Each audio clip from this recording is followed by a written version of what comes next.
자, 오늘 오전에 살펴볼 하나님의 말씀은 마태복음 14장 35절입니다. 마태복음 14장 34절입니다. 34절, 15장 9절까지 받들어 읽겠습니다. 그들이 건너가서 게네사렛 땅에 이르니 그곳 사람들이 주를 알아보고 주변에 있는 온 지방에 소식을 보내어 모든 병자들을 그에게 데려와 주의 겉옷단만이라도 만지게 해 주시기를 간청하였으며 만지는 자는 모두 온전히 나으니라. 그때에 예루살렘에서 서기관들과 바리새인들이 예수께 와서 말씀드리기를 어찌하여 당신의 제자들은 장로들의 전통을 어기나이까? 그들은 음식을 먹을 때에 손을 씻지 아니하나이다라고 하니 주께서 그들에게 대답하여 말씀하시기를 너희는 또한 어찌하여 너희 전통으로 하나님의 계명을 어기느냐? 하나님께서 명령하여 말씀하시기를 내 아버지와 어머니를 공경하라. 또 아버지나 어머니를 저주하는 자는 죽이라고 하셨느니라.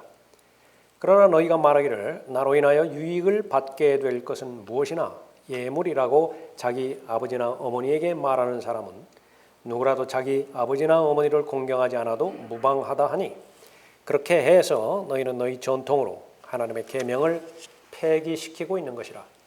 너희 위선자들아 이사야가 너희에 관하여 잘 예언하였도다. 그러니까 말하기를 이 백성이 입으로는 나에게 다가오고 또 입술로는 나를 공경하여도 그들의 마음은 내게서 멀도다.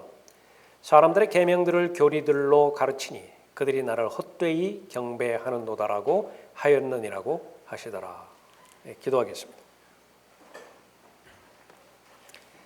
아버지 하나님 영원 무궁토록 영원한 존귀와 영광과 권세 가운데 계시는 아버지 하나님을 경배드릴 수 있는 특권으로 인해서 감사를 드립니다. 하나님을 대적하고 하나님과 무관하여 하나님에 대해서 철저히 무관심한 삶을 보내든지 아니면은 바리새인과 서기관들처럼 적극적으로 하나님을 대적하는 저주받은 삶을 살든지 그러한 저주받은 삶을 살 수밖에 없었던 죄인들을 불쌍히 여겨주셔서 구원하여 주시고 하나님의 아들로 입양시켜 주셨으며 또 하나님의 상속자여 그리스도와 함께한 공동 상속자로 삼아 주셔서 다가오는 세상 천년 왕국을 잘 대비하고 기다릴 수 있도록 은혜 베풀어 주시니 감사를 드립니다.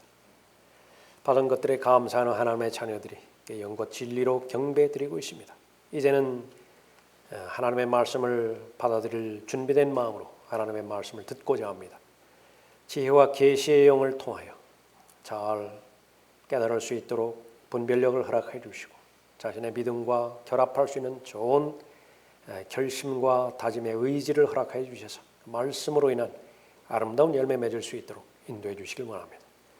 모든 드러난 죄들에 대해서 버릴 수 있도록 이 시간을 또 하나님께서 사용해 주시고 삶의 구체적인 문제까지도 관여해 주셔서 하나님의 은혜에 또 하나님의 말씀의 능력으로 삶의 문제들이 잘 해결되어질 수 있도록 인도해 주시길 원합니다. 저를 주님으로 충만하게 채워주시며 마귀의 모든 공격들 차단시켜 주시기 원하오며 주 예수 그리스도의 이름으로 기도드렸습니다. 아멘. 오늘 설교의 제목은 하나님의 말씀을 폐기시키는 사람들의 전통입니다. 하나님께서는 모든 사람이 구원을 받기를 원하시죠. 그리스도인은 그 말씀이 이루어지기 위해서는 반드시 반대 세력이 있음을 인식하고 그 반대 세력이 무엇인가를 잘 분별해내야 됩니다. 하나님의 원수인 마귀는 결코 어떤 사람도 구원받기를 원치 않지요. 무엇을 통해서 구원에 이르지 못하도록 방해할 것이냐. 각 사람마다 가장 취약한 부분이 있습니다. 그 부분을 마귀는 결단코 놓치지 않을 거예요. 그러니까 그 부분에 대해서 하나님 앞에 일일이 말씀드리고 아뢰 드리고 도움을 요청하는 것은 가장 지혜로운 방법이고 가장 성경적인 방법이라고 볼 수가 있습니다. 구원받은 모든 사람은 하나님의 진리의 지식에 이르길 원하시죠.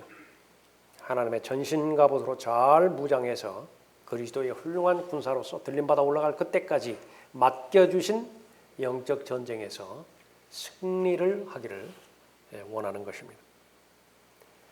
역시 마찬가지죠. 이 일에 하나님의 원수인은 어떻게 방해를 할 것이냐? 우선적으로 영적 전쟁에 대한 개념이 형성되지 못하도록 방해할 것입니다. 수많은 교회 다니는 사람들이 말하는 것처럼 예수 그리스도는 화평의 하나님이라고, 자비의 하나님, 사랑의 하나님이라고 강조하면서 가정과 교회와 또 접하고 있는 모든 이웃 사회가 하나님의 사랑으로 가득 차고 하나님의 화평으로 계속 안정될 것이라고 그렇게 믿고 그것을 목표로 삼고 있죠. 전혀 그렇지 않습니다. 계속 전쟁 중이고 들림받아 올라갈 시기가 가까우면 가까울수록 그 전쟁은 더 처절해지죠.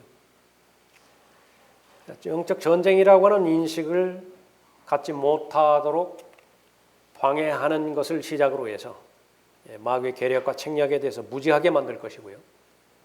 또 계략과 책략을 안다 하더라도 육신의 정욕과 안목의 정욕, 생의 자랑이라고 하는 육신의 본능을 거스를 힘을 갖지 못하도록 함으로 인해서 계속 패배하게 그렇게 만들 것입니다.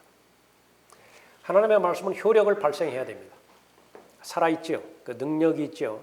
어느 정도의 능력이 있습니까? 하늘과 땅을 창조하실 수 있는 능력까지 있어요. 죽은 사람을 일으킨 성경의 역사가 많이 있는데 나사로야 나오너라, 그 말씀이죠. 그게 말씀대로 되는 것입니다. 그러나 구원받은 나사로라도 결국은 죽어요. 그러나 허물과 죄들 가운데 죽었던 영을 하나님의 말씀으로 살리셨을 때에 그 한 번 살아난 영은요 결코 죽지 않습니다. 영원히 사는 것입니다. 하나님의 생명인 영생, 그것은 말씀으로 인해서 효력을 발생하는 것이죠. 또 하나님의 말씀이 효과적으로 역사될 때에 성령의 열매를 맺게 되어지는 것입니다. 구령의 열매를 맺게 되어지는 것이고 죄에 대한 승리에 대한 증거가 지속될 수 있도록 인도해 주는 것이죠.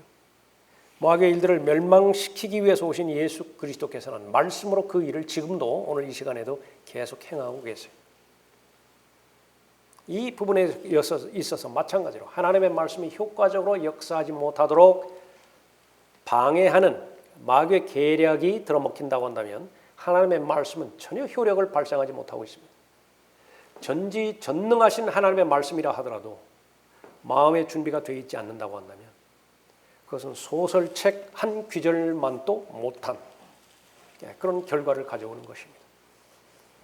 그보다 더 악하게 되어지는 것은 그 하나님의 말씀이 그 사람을 교만하게 만든다는 것입니다. 더 악하게 만든다는 것이죠. 성경을 전혀 무용지물로 만드는 것을 성경을 폐기시킨다, 그렇게 성경에서는 언급하고 있습니다. 성경을 폐기시키는 것, 하나님의 말씀이 최종 권위가 되지 못할 때 이루어지는 것인데 그것은 바로 사람의 전통이고요, 사람의 경험이고, 그 두 가지가 하나님의 말씀보다 더 위에 있어서 최종 권위가 되어져 버린다고 한다면 그 사람들이 만든 전통으로 성경을 판단하게 되겠습니다. 지금까지 내가 경험으로 얻은 그 지식이 하나님의 말씀을 판단해 버리는 거예요. 동의가 되어지는 것은 받아들여지지만 경험적으로 충돌이 일어나는 것은 자신의 경험을 더 우선시하는 것입니다. 하나님의 말씀은 전혀 효력을 발생할 수 없어요. 오늘 본문 말씀은 그 가운데 하나의 전통입니다. 사람들의 전통. 얼마만큼 바로 하나님의 말씀을 무용지물로 만들고 효력을 발생하지 못하게 만들고 또 예수님의 말씀처럼 폐기시켜버리는 것인가. 본문 말씀을 통해서 살펴보도록 하죠. 자, 사람들의 전통, 그것은 하나님의 말씀을 무효화시킵니다. 첫째로 인간의 최종 권위는 사람들의 전통입니다. 사람들의 전통이 최종 권위예요. 34절 보십시오. 그들이 건너가서 게네사렛 땅에 이르니 그곳 사람들이 주를 알아보고 주변에 있는 온 지방에 소식을 보내어 모든 병자들을 그에게 데려와 주의 겉옷단만이라도 만지게 해 주시기를 간청하였으며 만지는 자는 모두 온전히 나으니라. 하나님의 기적이죠. 예수 그리스도께서 하나님이심을 입증하는 본문입니다. 얼마나 많은 사람들이 믿었어요. 다 믿어야 되죠. 그것이 자연스럽죠. 그것이 합리적 아니겠습니까? 그러나 15장 1절에서는요. 이상한 사람들이 등장하는 것인데 성경에서 말하고자 하는 것은 이 이상한 사람들이 모든 사람의 타락한 본성이라고 하는 사실입니다. 그때에 예루살렘에서 서기관들과 바리새인들이 예수께 와서 말씀드리기를, 그냥 34절부터 36절에 있는 이름도 없는 사람들, 그리 유명하지 않은 사람들, 가진 것 없는 사람들, 이런 사람들과는 다르게 기득권 세력이에요. 사회적으로 말하면 갑의 위치에 서 있는 사람이고 금수저, 은수저에 해당되는 사람들입니다. 바리새인들과 서기관들이에요. 뭐라고 물어보죠? 어찌하여 당신의 제자들은 장로들의 전통을 어기나이까? 그들은 음식을 먹을 때에 손을 씻지 아니하나이다 라고 하니 언급하고 있죠. 하나님의 역사가 일어날 때에, 성령의 역사죠, 얼마만큼 감사하고 그 역사에서 두려워하고 또 하나님을 하나님으로 인정하는 것이 자연스러운 반응이겠습니까? 그러나 성경에 의하면 전혀 그렇지 않습니다. 하나님의 역사가 일어나면 더 악에 받쳐서 예수 그리스도를 공격하는 것이 바로 타락한 본성이라 그렇게 말하고 있습니다.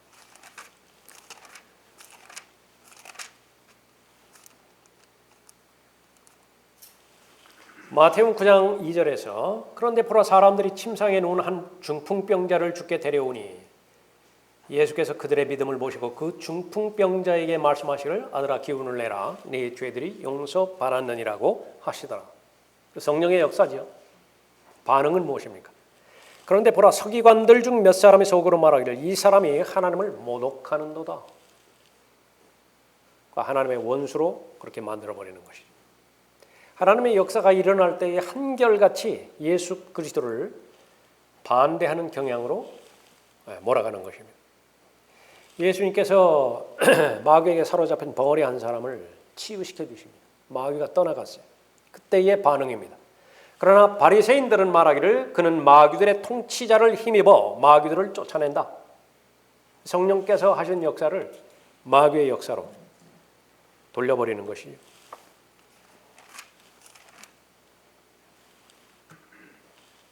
마태복음 12장 2절에서 그러자 바리새인들이 그것을 보고 주께 말씀드리기를 보소서 당신의 제자들이 안식일에 해서는 아니 되는 일을 하고 있는다. 전혀 본질적인 문제가 아니에요. 트집만 잡는 것입니다. 그것도 한두 번 기적들을 보았을 때 그럴 수 있지만요, 세 번, 네 번 연거푸 지속되는 기적을 보았을 때는 달라져야 될 거 아니겠어요? 그러나 한결같이 이 사람들의 마음에 결심한 것이 있는데 절대로 나는 변하지 않으리라. 절대로 예수 그리스도 하나님의 아들이라고 인정하지 않겠노라. 이것을 완전히 못 박아놓은 거예요. 그러니 아무리 좋은 설교를 해보라고요. 아무리 경이로운 이 기적들을 이렇게 보라고요. 내가 믿나?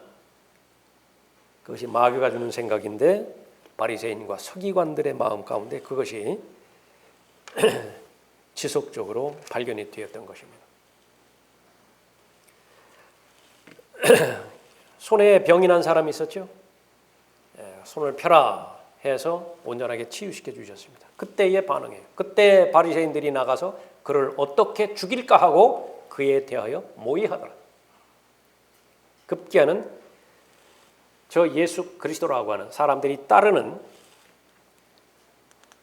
저 사람을 죽이지 않고서는 우리가 설 곳이 없다. 우리의 입지가 발견되지 않을 것이다. 우리가 살기 위해서는 죽여야 된다. 결심하는 것입니다. 그러나 바리새인들은 이 말을 듣고 말하기를 이 사람이 마귀들의 통치자인 비엘세붑을 힘입지 않고서는 마귀들을 쫓아낼 수 없느니라고 하더라. 그래서 결국은 마녀 사냥에 해당되어지는 마귀로 몰아내 버리는 것입니다.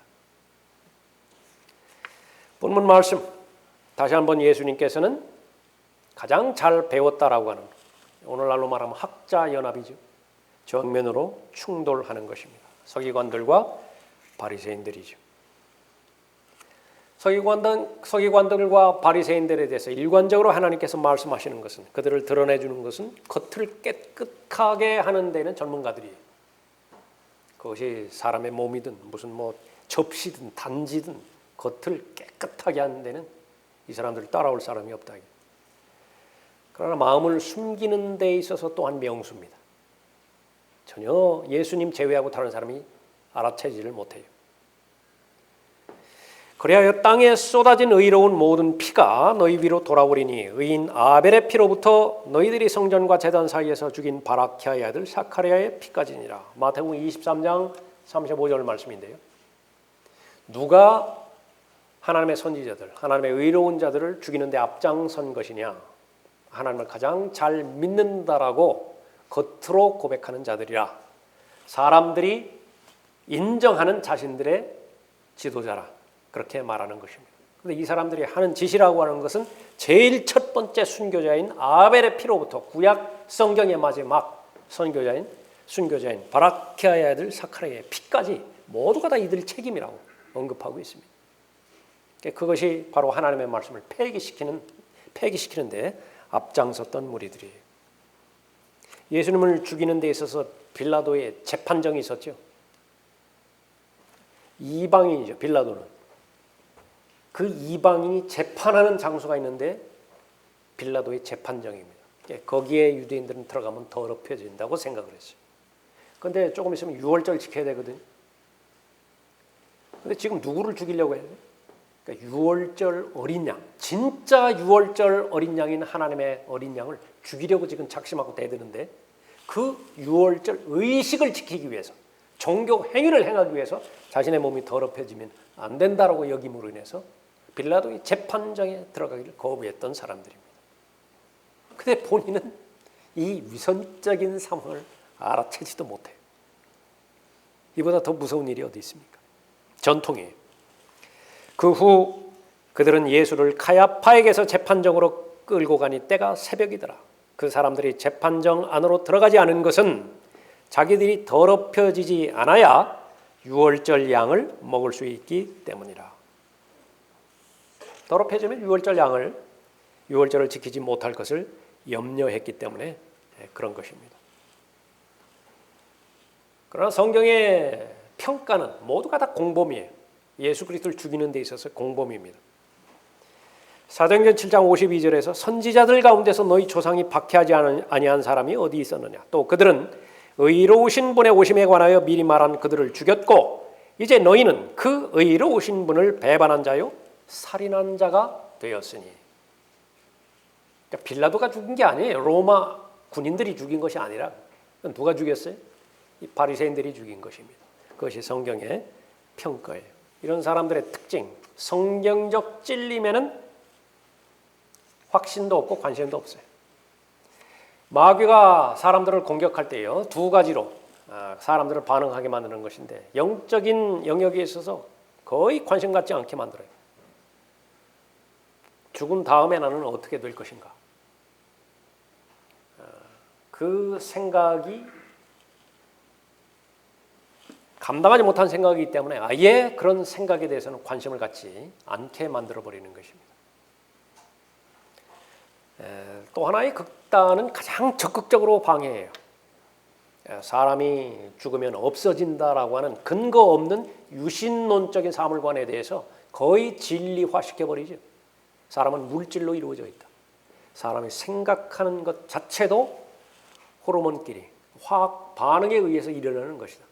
사람의 생명이 멈추는 순간 모든 화학작용은 다 멈추기 때문에 그 사람의 존재는 없어져 버린다. 그것을 아주 철석같이 믿게 만들어버리는 것이 하나님을 대적하게 만들어버리는 것입니다. 성경은 찔림을 주는 책이에요. 왜 그렇습니까? 성경은 잘못된 첫 번째 사람으로 인해서 잘못된 인생에 대해서 바로잡아줄 목적으로 기록된 책이죠. 저주받은 세상이라고 해요. 그것이 기정사실이에요. 이 땅은 저주받았다고요. 어디까지 저주받았습니까? 첫째 하늘, 둘째 하늘까지 다 저주가 받았죠. 저주받은 세상 가운데서 하나님께서는 참된 빛으로서 유일하게 하나님의 말씀을 담은 성령을 사람들에게 주신 것이라고 해요. 그것만이 빛이에요.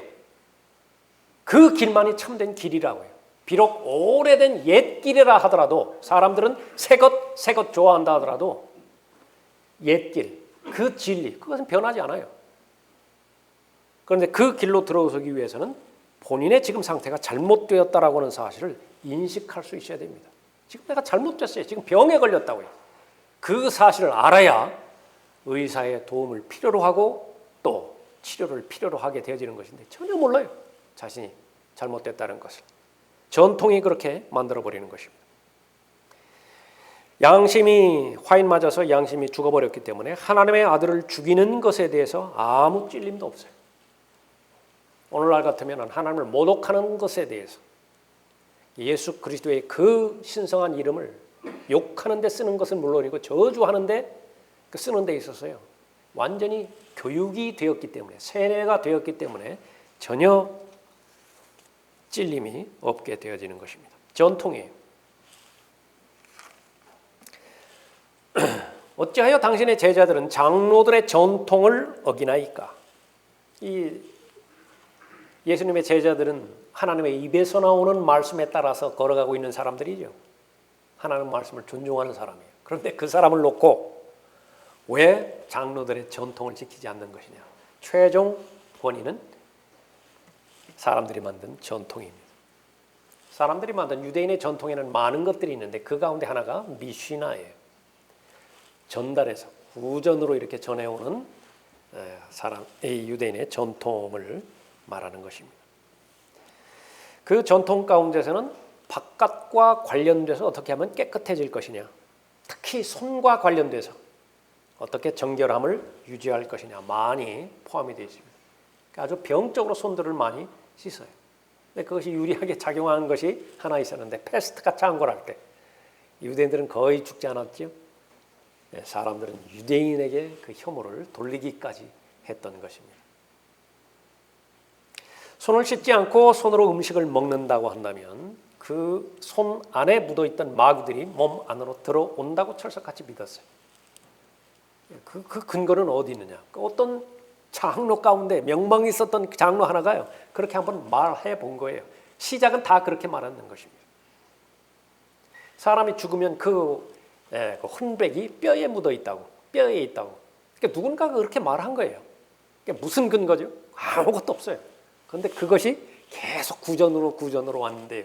거기에 마귀가 역사해 버리니까 철석같이 믿어버렸어요. 가장 강력한 샤머니즘이 되어버린 거예요. 그것이 조상 묘를 섬기는, 조상 제사를 섬기는 그야말로 전혀 근거 없는 미신 가운데 미신이 되어 있는 것입니다. 그 유래가 시작되었다라고 하는 중국에서조차 그런 짓은 하지 않는다. 그래 이상하게 한국에만 들어오면 그것이 아주 강력한 영적인 능력으로 둔갑해서 사람들을 묶어버리는 것입니다. 노예로 삼아버리는 거예요. 전통입니다. 바리새인들이 걱정하는 것, 그것은 바로 근거 없는 장로들의 전통에 근거해서 자신들이 더럽혀진다라고 하는 것입니다. 이 장로들의 전통, 골로새서 2장 8절에 의하면 철학에 대해서도 강력하게 경고하고 있죠. 디모데전서 6장 20절에 의하면 과학에 대해서도 강력하게 경고하고 있습니다. 모두가 다 하나님의 말씀을 무효화시키는 데 있어서 가장 강력한 요소들이에요. 진정한 철학은 성경이에요. 사람은 어디에서 왔습니까? 어떤 철학책에서 찾을 수 있죠? 창세기 2장 7절에 보면 찾아갈 수 있어요. 사람은 어디로 가는 것인가? 사람이 죽은 다음에 어디로 가죠? 하나님 말씀에서 발견돼요. 한번 죽는 것은 사람들에게 정해진 것이고 그 죽음 뒤에는요. 죽음으로 다 없어지는 것이 아니라 죽은 다음 뱀이나 닭으로 다시 환생하는 것이 아니라 하나님의 법정에 서게 돼요. 하나님의 심판이 기다리고 있다고요. 그럼 그 사실을 알고 있다고 한다면 죽기 전까지 나는 무엇을 하고 사는 것이 가장 잘 사는 것이 성경에 나와 있어요. 독특한 백성이 되는 거예요. 모든 선한 일에 철저하게 구비시킬 목적으로 하나님의 말씀이 영감으로 여러분 손에 쥐어졌다고요. 그 외에는 답이 없어요. 다른 답은 다 가짜예요. 그건 틀린 답이라고. 과학. 진정한 과학은 성경이에요. 사람들이 발견하기 수백 년 전, 수천 년 전부터 과학적인 사실들 입증하고 있죠. 원형의 지구라고 하는 말부터 시작해요. 성경에는 지구가 둥글다고 이미 기록하고 있어요. 콜럼버스 나타나기 수천 년 전부터. 원인이 없는 결과, 그것은 과학이 아니잖아요. 이 하늘과 땅은 어떤 원인에 의해서 지금 결과가 나타났습니까? 하나님이 원인이라고요. 그 사실을 부인하고 하나님을 없다라고 부인하는데 사용하는 도구로 사용할 때에 철학이라든지 과학, 그래서 그것을 거짓되이 일컬어지는 과학의 반론이라 언급하고 있죠. 그 참된 과학은 하나님을 더욱더 하나님의 창조 역사를 기리는 것이에요. 드러내는 것입니다. 발견하는 것이에요. 그 성경적으로 믿었던 과학자들은 그 공헌을, 혁혁한 공로를 세웠던 것입니다. 그러나 하나님을 반대하고 지옥을 믿지 않고 하나님의 심판을 믿지 않고 예수 그리스도를 믿지 않았던 과학자라고 일컬어졌던 모든 사람들은요, 자기들이 세운 전통에 의해서 스스로 망해간 거예요. 왜 이런 부분들이 하나님의 말씀에 기록되어 있습니까? 이 마귀가 던져주는 계략과 책략은요, 그 역할이 너무나 커서, 그 능력이 너무나 위대하기 때문에 여기에 걸려들지 않을 사람이 없어요. 특히 종교적인 전통이라고 하는 것은 생명력이 없을 뿐만 아니라 그것을 죽음으로 몰아가고 있는 것입니다. 사람들의 전통, 성경에서 가장 강력하게 경고하는 경고의 대상입니다. 하나님 앞에 경배드릴 때에 영과 진리로 경배드려야 되는 이유가 바로 의식과 또 형식, 전통, 이 부분으로부터 자유로워지라는 것이죠. 그래야 하나님께서는 그 경배를 받아들여 주시는 것입니다. 두 번째로 사람의 전통은 하나님의 계명을 폐기시킵니다. 하나님의 말씀을 폐기시키는 거예요. 3절 보십시오. 주께서 그들에게 대답하여 말씀하시기를 너희는 또한 어찌하여 너희 전통으로 하나님의 계명을 어기느냐. 하나님께서 명령하여 말씀하시기를 내 아버지와 어머니를 공경하라. 또 아버지나 어머니를 저주하는 자는 죽이라고 하셨느니라. 그러나 너희가 말하기를 나로 인하여 유익을 받게 될 것은 무엇이나 예물이라고 자기 아버지나 어머니에게 말하는 사람은 누구라도 자기 아버지나 어머니를 공경하지 않아도 무방하다 하니 그렇게 해서 너희는 너희 전통으로 하나님의 계명을 폐기시키고 있는 것이라 언급하고 있습니다. 얼마만큼 사람의 전통이 하나님의 말씀을 폐기시키는 치명적인 능력을 가지고 있는 것이냐, 예수님께서 말씀하고 있는 것이죠. 한 예를 들었습니다. 부모 공경이에요. 약속 있는 첫 계명이라 언급하고 있죠. 10계명 가운데서 계명들이 있는데 다른 계명은 약속이 없어요. 그러나 부모를 공경하라라고 하는 것에 대한 약속이 있는데 어떤 약속이 주었습니까? 무병장수한다. 그것은 구약이나 신약이나 똑같습니다. 신약에서 특별히 성도의 삶을 강조하는 부분에 있어서 효도라고 하는 말이 나오는데 그리스도인은 효도하는 사람이 되겠죠. 자기 가족을 돌보지 않는 자는 불신자보다 더 악해요. 그런데 그 부모에 대한 효도라고 하는 말이요, 경건이라고 하는 말이에요. 그리스도인이 거듭났다고 한다면 그 목표는 거룩한 삶이 되어야 되죠. 경건한 삶이 되어야 된다고. 내가 거룩하니 너희도 거룩하라 말씀하셨기 때문에 그렇고, 경건하게 살고자 하는 모든 자는 그렇게 말씀하셨을 때에 바로 그것이 거룩한 삶이 목표가 되어지기 때문에 그렇죠. 그러나 그 경건이라고 하는 말이 바로 부모에 대한 효도라고 하는 말과 똑같이 사용되어진 것입니다. 출애굽기에 나와 있는 말씀이고 신명기에 계속해서 언급되어 있는 말씀이죠. 본문에서 예수님께서 인용한 말씀인 것입니다. 내 아버지와 어머니를 공경하라. 또 아버지나 어머니를 저주하는 자는 죽이라. 율법 시대 때는 아주 가차 없었어요. 라커만 목사님이 이 부분을 꼬집어서 말씀하신다. 율법의 법률을 그대로 적용시킨다고 한다면 주일날 예배당에 나올 사람이 몇이나 있겠느냐. 하나님의 은혜입니다. 하나님의 자비예요. 그런데 이 하나님의 말씀을 거부하는 방법을 하나 사람들이 하나 만들었는데 그것이 바로 장로들의 전통입니다. 5절에 그러나 너희가 말하기를 뭐라고 말해요? 나로 인하여 유익을 받게 될 것은 무엇이나 예물이라고. 그러니까 이 예물을 마가복음에서는 코르반 그렇게 나오죠. 마가복음 7장에. 그래서 그렇게라고 자기 아버지나 어머니에게 말하는 사람은 자기 아버지나 어머니에게 코르반 그렇게 이야기한다 그 말이에요. 아직까지 잘 모르겠죠. 그렇게 말하는 사람은 자기 아버지나 어머니를 공경하지 않아도 무방하다. 하나의 피할 길을 마련해 준 거예요. 하나의 변명거리를 마련해 주었다. 그렇게 말하는 것입니다. 어떤 사람들이 젊은이가 열심히 돈을 벌었습니다. 많은 돈을 모았어요. 자기 아버지와 어머니가 이제 은퇴했습니다. 더 이상 벌이가 없어요. 젊을 때 그렇게 돈을 많이 벌었는지 모르지만은 늙어서는 병치다거리 하느라고 그 돈 다 쓴다고 그러죠. 근데 부모가 이렇게 소유한 돈은 별로 없고 자식 돈이 이제 해결책이 돼야 되는데 마음이 무겁기가 한이 없습니다. 왜냐하면 그 사람이 탐심으로 가득 찼거든요.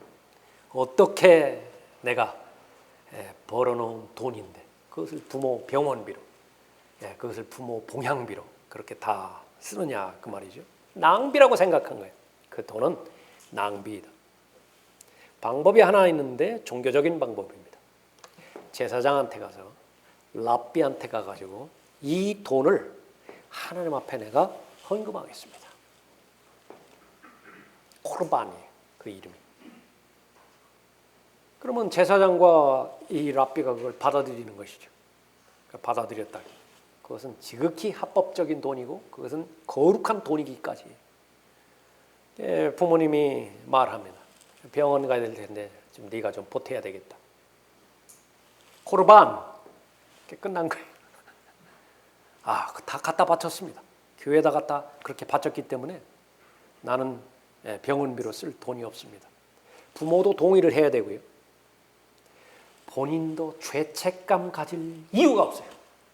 죄책감 안 갖는다 그 말이에요. 그렇게 부모는 아주 질 낮은 삶을 살다가 죽었습니다. 그 이후에는 어떻게 돼요? 이제 제사장한테 가는 거예요. 그 다음에 랍비한테 가가지고 그 돈 회수해야 되겠다. 그 부분 하나님 앞에 바친 돈을 회수하는 데 있어서는 레위기에 또 나와 있기까지 해요. 어떤 방법으로 회수를 하는 것이냐. 5분의 1을 랍비에게 주는 거예요. 제사장에게 주는 거예요. 80이 남죠. 80%가 남죠. 그거 가져오는 거예요. 자기는 또 여유 있게 아무런 죄책감 없이 그렇게 쓰는 것입니다. 코르반이에요. 예수님의 말씀 다시 보십시오. 5절에 그러나 너희가 말하기를 나로 인하여 유익을 받게 될 것은 무엇이나 예물이라고 코르반이라고 그랬죠. 자기 아버지나 어머니에게 말하는 사람은 누구라도 자기 아버지나 어머니를 공경하지 않아도 무방하다. 죄책감 안 가져도 된다. 하니 그렇게 해서 너희는 너희 전통으로 하나님의 계명을 폐기시키고 있는 것이라 언급하고 있습니다.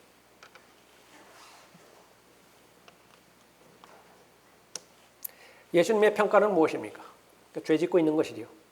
아무리 자신들이 그럴듯한 변명을 놀아놓는다 하더라도 무엇의 이름으로요? 장로들이 만든 전통이라고. 그러나 성경과 상충될 때에는 폐기하는 것입니다. 성경에는 그렇게 명한 적이 없어요. 그렇게 말한 적이 없다고요. 성경에서는 전통을 지키라라고 하는 말이 두 군데가 나오는 것입니다. 하나는 데살로니가 후서 2장 15절 말씀이에요. 그러므로 형제들아 굳게 서서 말로나 우리의 편지로나 너희가 배운 바 전통들을 지키라. 카톨릭에서는 이 부분을 아주 적극적으로 가져와가지고 교회의 전통을 지켜야 된다 그렇게 말합니다. 카톨릭에서는 최종 권위가 교회의 전통이에요. 교회의 전통이라고 하는 것은 바로 교회가 회의를 해서 뭘 하나 규칙을 하나 만들어놔요. 마리아의 무죄 그것을 결정을 하면 그것이 성경적 진리가 돼버리는 것입니다. 무염시태 뭐 이런 거예요. 면죄부, 교회가 합의해가지고 그것을 만들어냈어요. 그러면 그것이 진리와 동등한 권위를 갖게 되는 것입니다. 그런데 이 마리아의 죄 없는 그 주장하고 성경하고 충돌이 돼버리죠. 그럼 누가 더 권위해요? 교회의 전통이 더 우위에 드는 거예요. 면죄부, 그런 것으로 인해서 사람의 죄가 없어질 수 있어요? 성경과 정면으로 충돌이 되죠. 그럴 때에 무엇이 최종 권위예요? 그때 교회 전통이 최종 권위가 되는 것입니다. 가톨릭에서는 교회의 전통이 그렇기 때문에 최종 권위가 되는 것이에요. 그러므로 형제들아 굳게 서서 말로나 우리의 편지로나 너희가 배운 바 전통들을 지키라. 이렇게 말했을 때의 전통들은요, 구약 성경에서 언급하고 있는, 구약 성경에서 말하고 있는 가르침, 그 가르침과 일맥상통한 것을 말하는 거예요. 다른 것을 말하는 것이 아니라 하나님께서 바울에게 계시한 내용들이 있죠. 그러니까 그것을 전통이라고 말하는 것입니다. 로마 카톨릭의 전통과는 전혀 무관해요. 또 하나는 데살로니가 후서 3장 6절 말씀인데, 형제들아 우리 주 예수 그리스도의 이름으로 너희에게 명하노니 무질서하게 행동하고 우리에게서 받은 전통을 따라 행하지 않는 모든 형제를 멀리하라. 그러니까 교회는 교회의 전통을 받은 것이 있기는 있어요. 그런데 그 전통은 무엇을 말하는 것이냐? 성경에서 말하는 전통은 그리스도인으로서 정상적인 삶을 살아가는 데 있어서의 생활 방식을 말하는 거예요.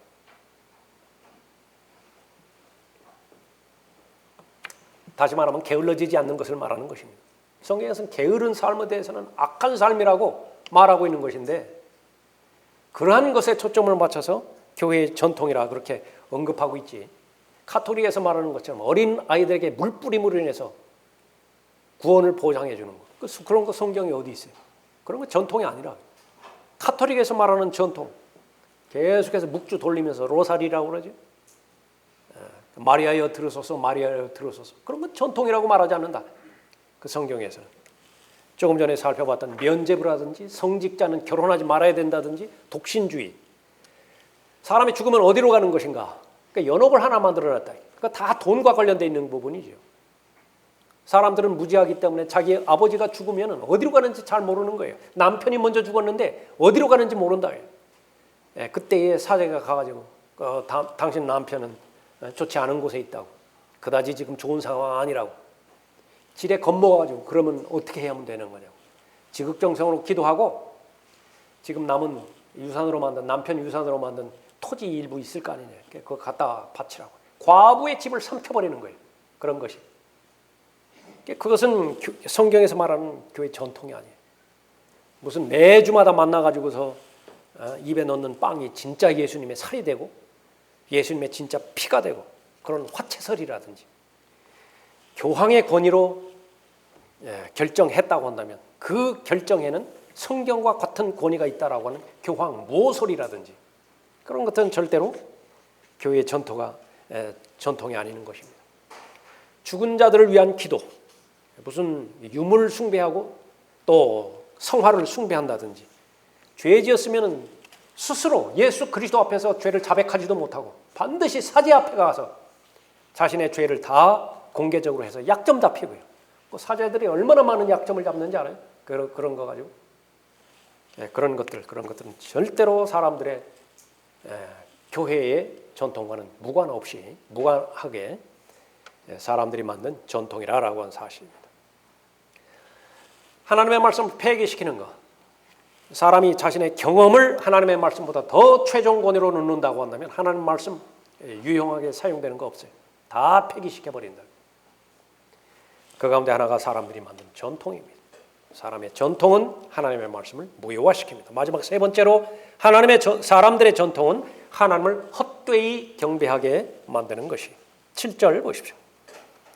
너희 위선자들아, 이사야가 너희에 관하여 잘 예언하였도다. 말하기를 이 백성이 입으로는 나에게 다가오고 또 입술로는 나를 공경하여도 그들의 마음은 내게서 멀도다. 사람들의 계명들을 교리들로 가르치니 그들이 나를 헛되이 경배하는도다라고 하였느니라고 하시더라. 바울이 구원받은 다음에 무서워하는 것 가운데 하나가 자신의 섬김의 결과가 헛되이 돌아오는 것이었죠. 열심히 섬겼는데 그것이 다 헛된 결과예요. 그것을 방지하는 것이 하나님의 은혜라 말했습니다. 하나님의 은혜로 지금의 내가 되었어요. 하나님의 은혜로 다른 사람보다 더 많이 수고했고 그 수고가 헛되지 않은 거예요. 그것이 하나님의 은혜라.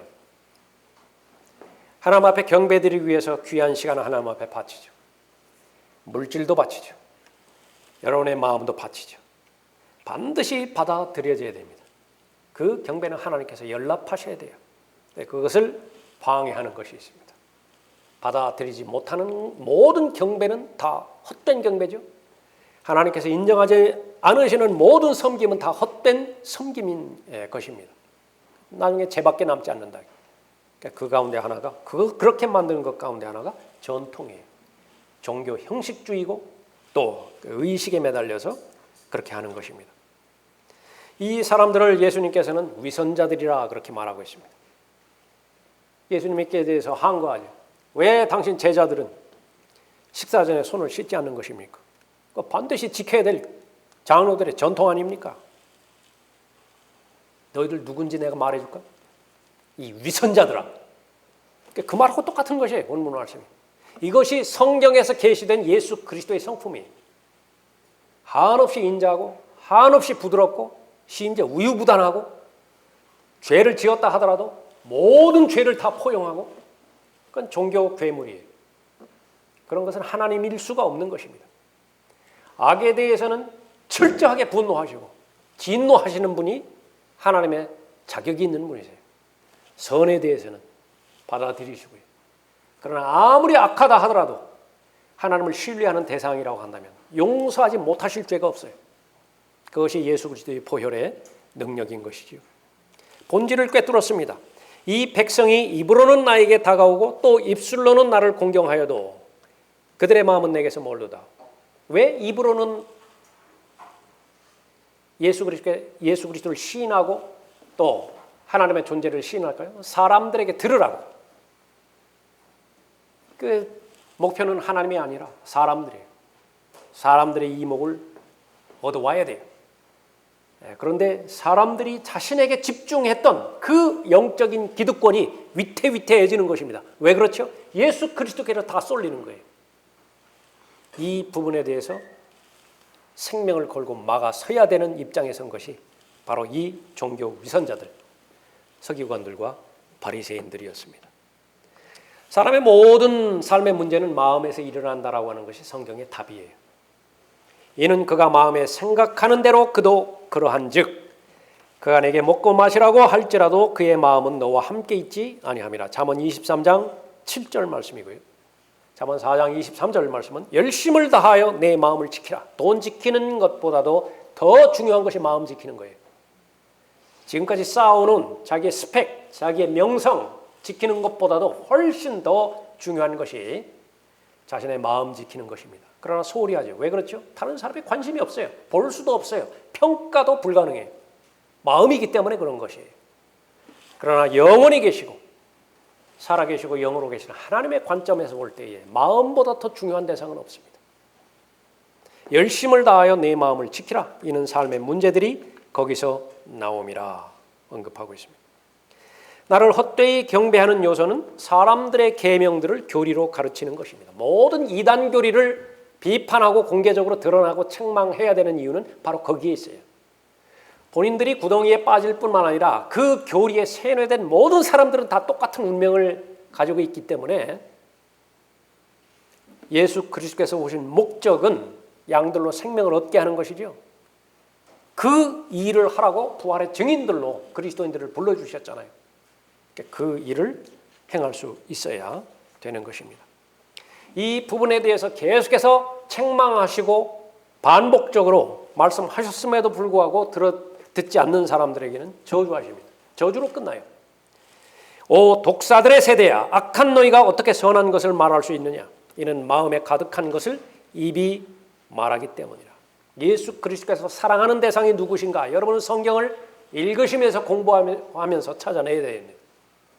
그것이 의미 있기 위해서는요, 예수 그리스도께서 분노하신 대상은 누구냐? 그것을 찾아내셔야 돼요.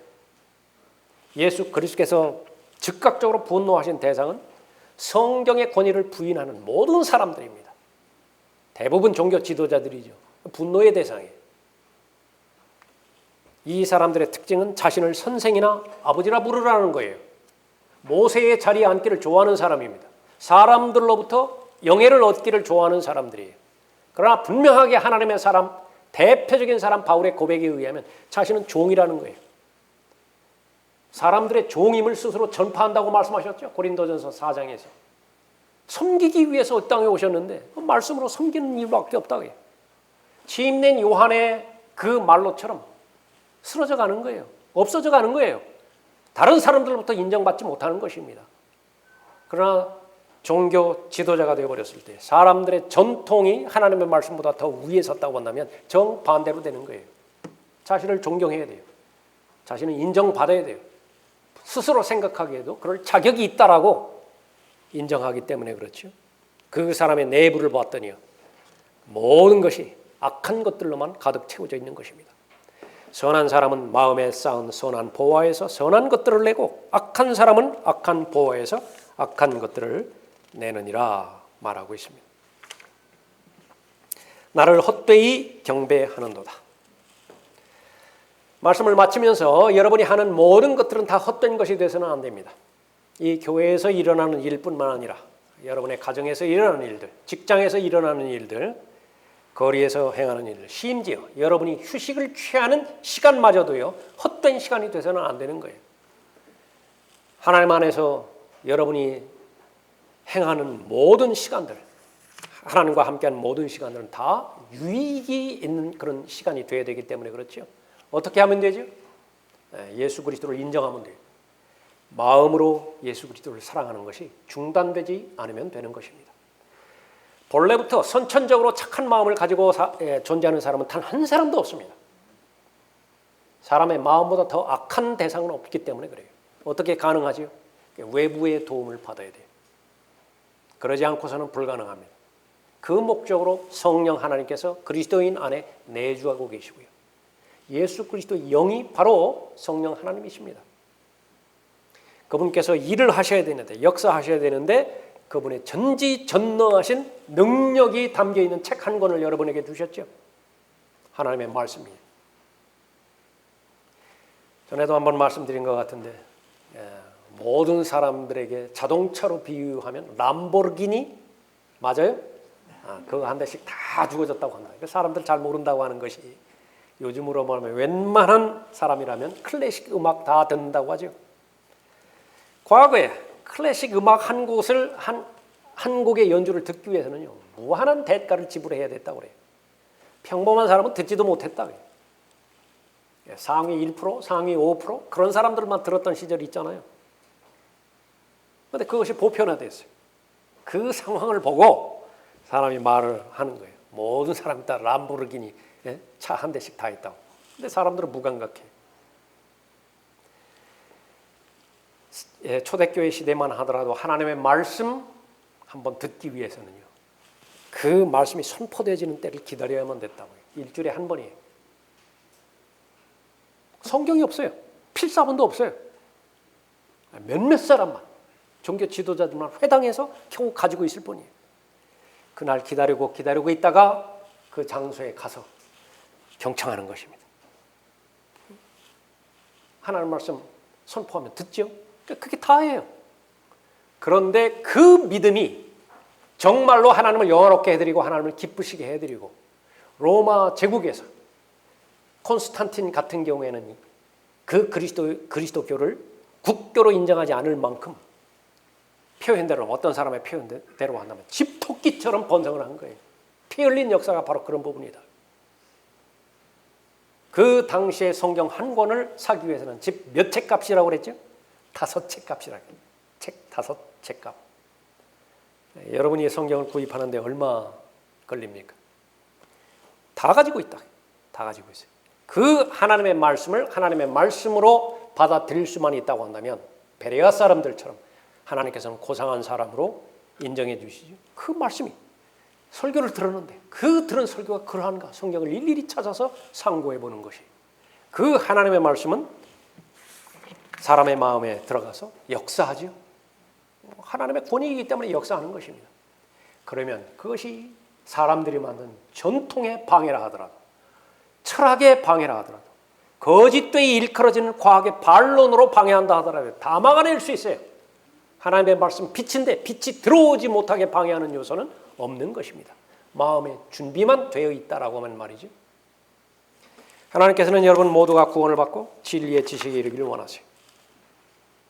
그러나 하나님의 원수인 마귀는 절대로 하나님의 진리의 말씀에 이르기를 원하지 않지요. 하나님의 말씀을 폐기시킬 수 있는 방법이 있어요. 전지전능하신 하나님의 말씀을 내가 손에 쥐었다 하더라도 그것이 여러분의 마음의 생각과 의도를 판단해낼 수 있는 능력까지 지닌 능력이 있는 하나님의 말씀이라 하더라도 믿음과 실행에 있어서 최종 권위로 두지 않는다고 한다면 아무 역할도 하지 못하는 것입니다. 무용지물이 되는 것이에요. 하나님의 말씀은 폐기되는 것입니다. 여러분의 마음을 지키십시오. 그 무엇보다도 소중한 것이 여러분의 마음이기 때문에 그렇죠. 믿음이 계속해서 늘어나서 그리스도의 충만하심의 장성한 분량에까지 이르게 효과적으로 역사하는 하나님의 말씀을 방해하는 것이 내 경우에 무엇이 있는 것이냐?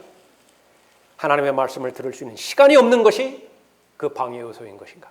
하나님의 말씀을 들어도 계속해서 의심을 가지고 반신반의하고 듣는 것이 효과적으로 역사하지 못하게 함으로 인해서 하나님의 말씀 폐기시키는 것이냐? 아니면 내 안에서 이루어지는 것을 내가 시인하는 것을 고집부리고 예수 그리스도를 시인하는 용기를 하나님 앞에 간구하지 못함으로 인해서 하나님의 말씀을 제한시키는 것이냐? 오늘 성령 하나님께서 여러분에게 주시는 인도하시는 그 영적인 방향대로 마음을 하나님 앞에 그대로 돌려드림으로 인해서 어떤 형태로든지 하나님의 말씀을 폐기시키는 일이, 하나님의 말씀을 무효화시키는 일이 여러분 가운데 일어나게 하지 마십시오. 기도하겠습니다.